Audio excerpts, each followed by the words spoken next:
Hi, welcome to the second video of this bunch that I've created, or that I hopefully will be creating. Following on from the first one, I thought I'd do a bit of a list of where I'm kind of going, or potentially going with in my watch collecting.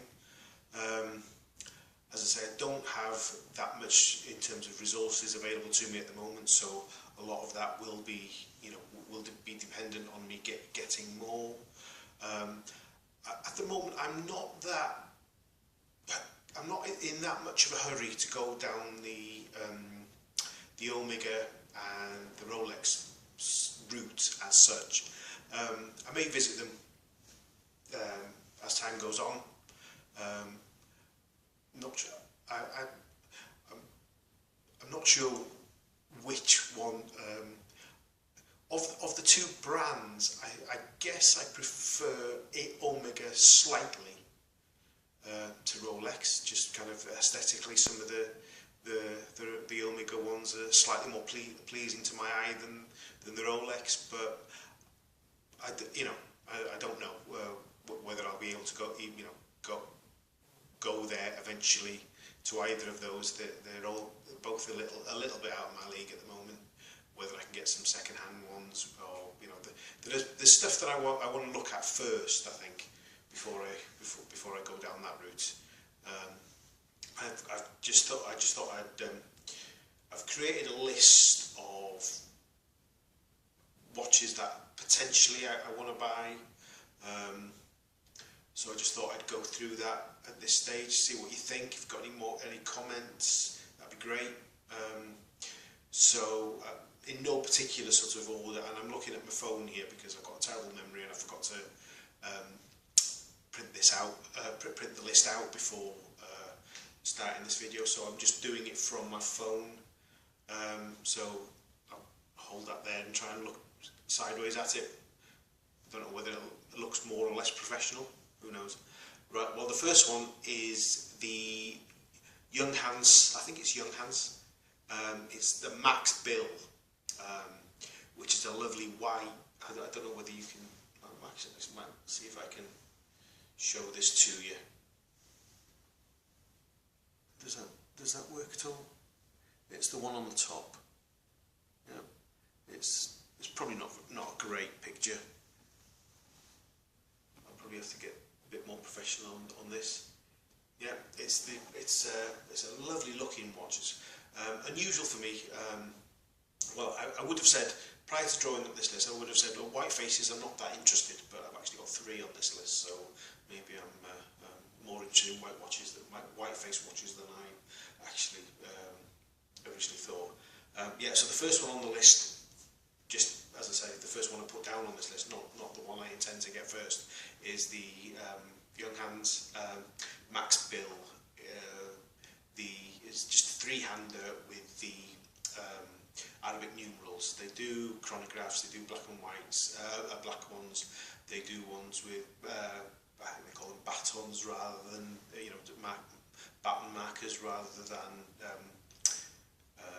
Arabic numerals.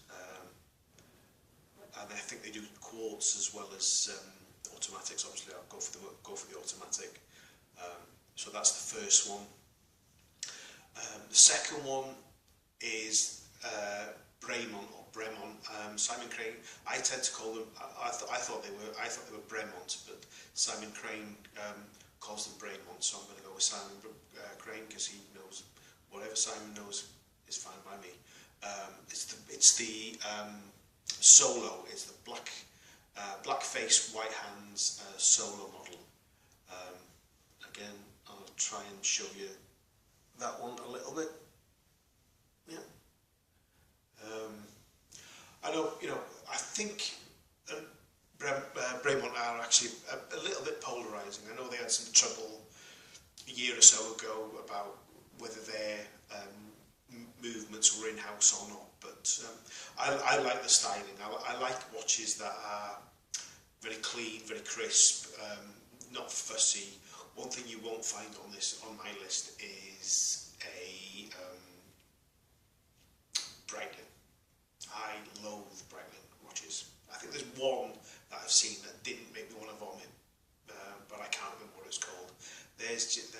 so kind of bling and tinsel, you know.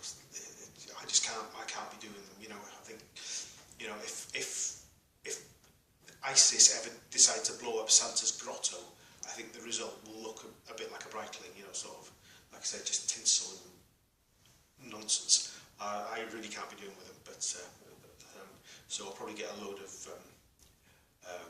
love from Breitling fans out there, but that's certainly one brand or watch that will never appear on this list, or any list of mine, unfortunately. I mean, there are other ones that are similar, like Hublot, which are also sort of fairly hideous, but I mean, they're well out of my league anyway, so I wouldn't even consider them, but just on financial grounds. But Breitling is not on my radar at all. Right, the next one is on the list is Frederick Constant. It's a chronograph with a moon phase, and again it's a white face one. Again, although it's got the chronograph and it's got the moon phase, I've seen it in a shop, and it's really easy to read, and sort of, as I say, that's what I like. I like watches that are really legible, you know, and you're able to do what they're meant to, what you're meant to do with them, which is tell the time. So that's where I am with that. I like, you know, as I say, I like the clean and the very simple, that or very sort of clear faces. The next one is another polarizing one. It's a Panerai. It's the Lumino. It's the basic model, which is the only one I'll ever get anywhere near, I think.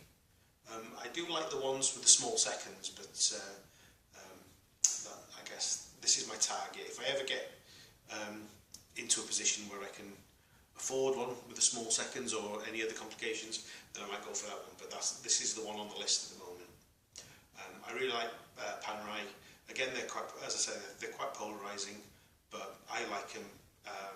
They've got a clarity about them, and you know, a simplicity, but it's slightly off kilter, and I quite like that. They've got a bit of a whip, what's sometimes called in world a bit of a whiink about them. They, you know, something's slightly, they're great, but there's something slightly not missing, but slightly unusual. Put it that way. So yeah, Panerai is on my list. The next one is one that's probably on everybody's list, is the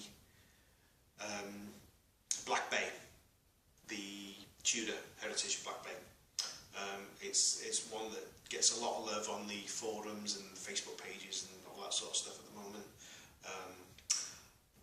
I want to look at this. I haven't actually seen one in the flesh, and in terms of the kind of things that I want, and a diver's watch is probably towards the bottom of the list, so I probably wouldn't go for this straight away, but it's certainly one to look at, and I wouldn't mind, you know, I wouldn't object to having one of these in my collection at some point, but as I say, not a major priority. The next one is a Tag Heuer. It's the Monza. I love that. I love the shape of that. I love that cushion shape. It's similar to the Seiko that I've got. It's like, I think they call it a cushion or a pillow shape. And I really like that shape in general. And again, the Monza actually has a little bit of the Panerai in it, or the Panerai has a little bit of the Monza in it. You know, whichever way you want to look at it. So again, like I said, that's on the list potentially.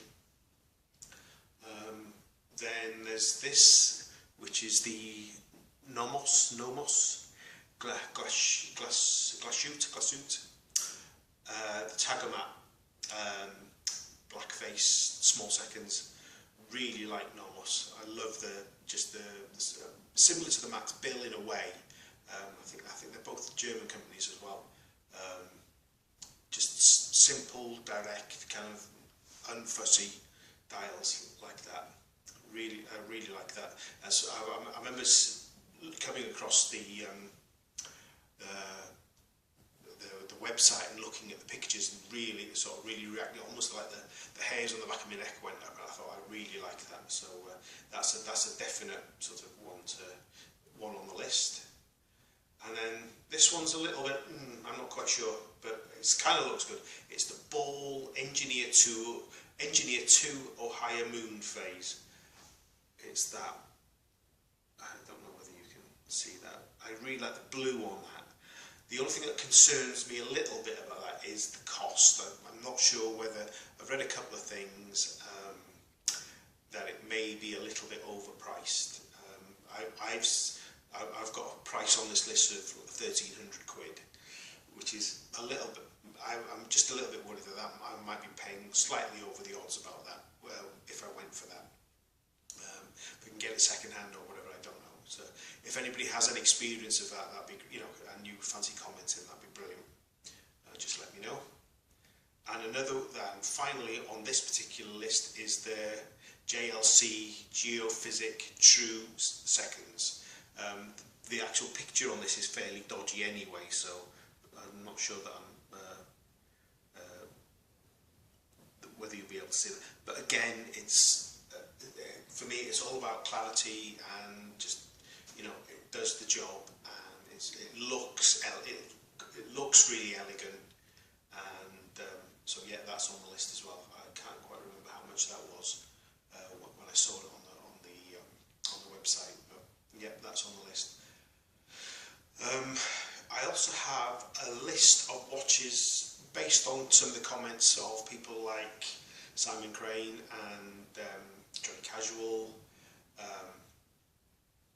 I've got a list of brands to check out, and these include on here Damasco, Zenith, Zin, JLC, Grand Seiko, Oris and Longines. I'm interested in the Damasco and the Zin because Simon Crane, like the Braemont, Simon Crane said that they're really robust and can take a beating, and I kind of need that watch, that sort of watch can take knocks and scratches and stuff like that. So and I actually like the Zin. I think they've got a real look about them, which I really like. There's a UTC one that I really like, and that's the other thing that I'm sort of toying. Well, I want to look at is some of the complications that watches have, such as GMTs, UTCs, also jumping hours, jumping hours, that sort of thing, moon phases, that sort of thing.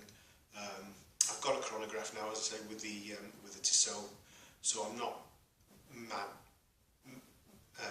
in a hurry to get another one. I've kind of done, in terms of just the complication, I've kind of done that. So I might look at it in the future, but in terms of complications, that's not where I'm going really. It's kind of like, it feels like the chronographs it's actually the least useful, certainly for me anyway. But I've got a chronograph. I think I've timed an egg with it once or something like that. Done something daft with it. Whereas at least with like a jumping hour, it's fun. It doesn't actively, you don't actually have to do anything with it. It's just a bit of fun. The other one is